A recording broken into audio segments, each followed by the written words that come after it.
Mummy Chhath पूजा कथी ला करे? छठ पूजा एला न करे छै, परिवार अच्छा रहे के चाहिए, धन पुत्र रहे के चाहिए, बाल गोपाल रौना माई दै छथिन, दुर्गा माई के नवरात्रा एला करे छै कि सब चीज अच्छा रहे के चाहिए, जिंदगी भर बाल बच्चा के जिंदगी आबाद रहे के चाहिए।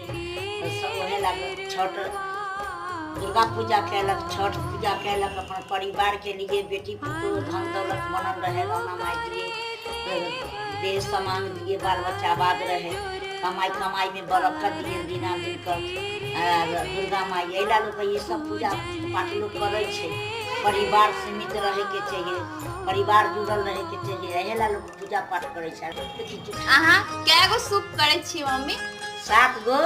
केकरा केकरा ला करे छी इतना सूप? जेरबिंदर ला, इरियांश ला, देखो बड़का बेटा भेलै, छोटका बेटा भेलै, की कहे छै कि से पोता भेलै,